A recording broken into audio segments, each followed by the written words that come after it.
Today I was going to do a map of a local drag racing track, but I mean it would work on any map, but this is like my local drag racing track and I go down there and take photos and stuff, so I was going to give the owners a little, etching of their facility.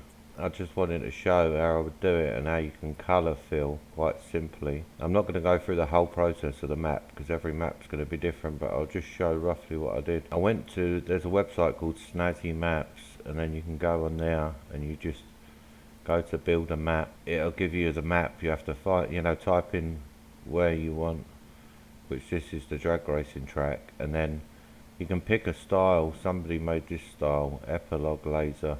What I did was snipped it there using the snip tool, and then copied and pasted it into here. But I noticed it was missing some stuff, so as you can see, I'll turn this on. This is the actual track, so if I put this over the top, you can see most of it lines up, but it's missing the actual, track and stuff like that. So I had to just manually add that in. Mainly I did it with the pen tool.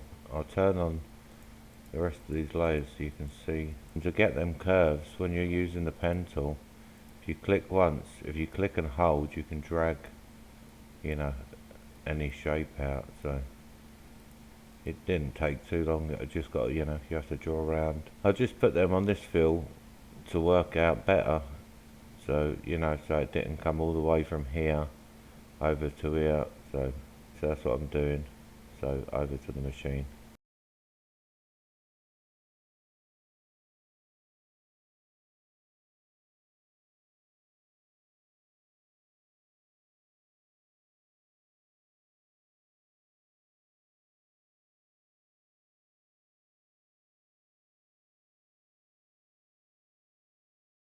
This is on Home Depot, calls it Thrifty whiteboard. It's dry erase board thing basically, and I thought for the track people, because I'm going to give this to them, be handy for them to like work out their events and be able to write, what is going where.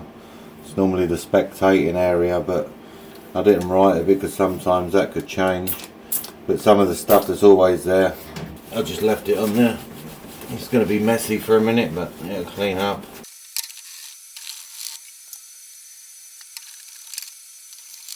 That's cleaned up for now. I'm going to colour fill this, so it's not bad with this material because you can get it onto the white and then afterwards you can just rub it off so this stays filled in. But yeah, I'm pleased with how that came out.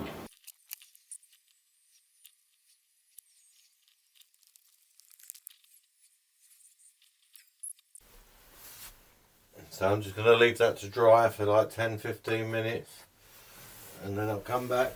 It's been about 20 minutes, so I'm going to see if I can rub this top layer off now. Just a dry cloth, that's all I've got here.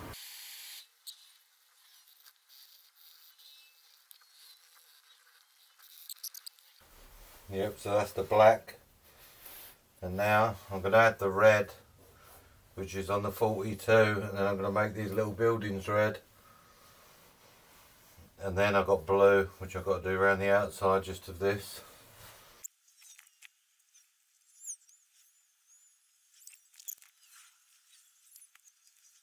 That's the rest painted. I'm just going to leave that now 15 or 20 minutes and wipe that off. I had to do it in two lots because the black joined the blue there, so I had to do that black. That's why I done the black first. But if your colours were split up, you could paint it all in one go, really. Okay, another 20 minutes later.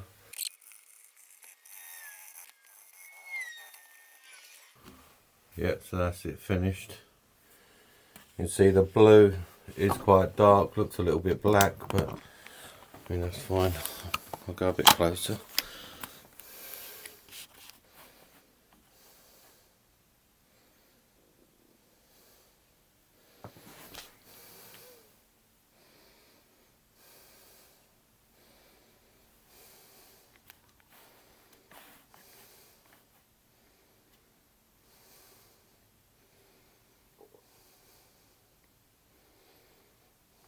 So now I just got to frame this. I'm just going to put it in a frame like I normally do with my other stuff,